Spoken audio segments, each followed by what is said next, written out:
Hello mayam, Indigenous Manipuri foods na mayam butaram nokchari. Nasidi Hawai asangbiga alooga sak tawbagi recipe amamu puduna lakchare. Koina side dish oina chaba matamda yamna hawa mathel amani ko. Adudi ekoi hawnaba tawrasi.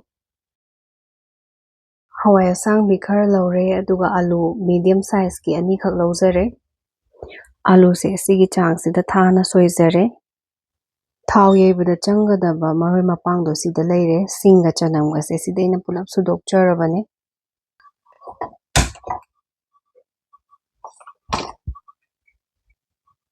Acha thau khara lawrase. Thau su mulle. Tilau hapchile. Naku piso hapase.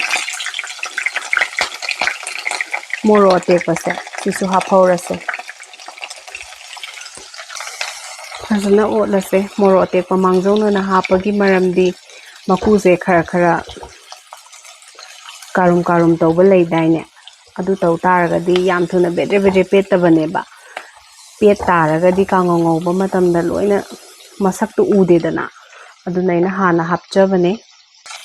Minute amani leire aduna singa chanamga su haphorase. Maru marang su khara haphore. Fazana ngawrase. Khara karum tawhanse. Ngakta ngawraba matungda yangang su haphorage.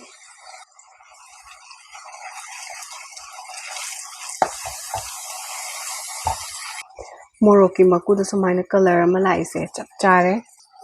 Aduna alu do haphorage. Flame su high da thambane ngasaidagi.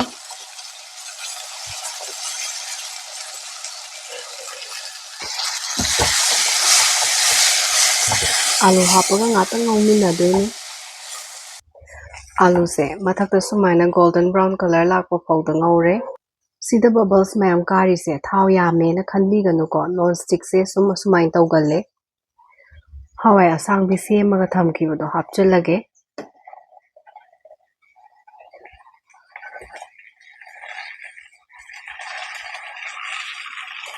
Thum su haphorase.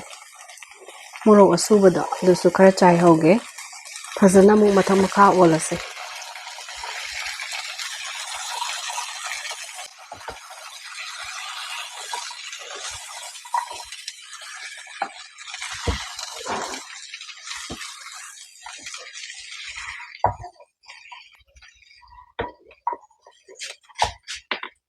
Medium to low flame da makhum chupsilaga thammase.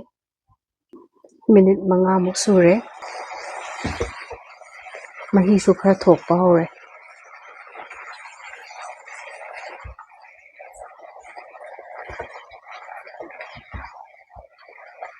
Thum hapchilaga low flame da thammase. Mahi sumai thokpane aigise sak oina tawge tawbane. Ado kanagumana kangwa oina chaning taragadi. Thum khara tapna hapaga makhum khumdabida sum ngawbiyo. High to medium da thammaga ngawbiyo ko. Aduga sak oina chage na khanba ichil naw singidi aigi mawong se sum follow tawbiro. Phana kuina thamme amu hangdoga yengse. Mahi yawbani kasin khosin badi tawdabane adubu marak check tawdragadi nungaitedana ko. Aduna tawjabane. Hojikti alooga hawai ga se munba ngaigadaba khaktang ngaire.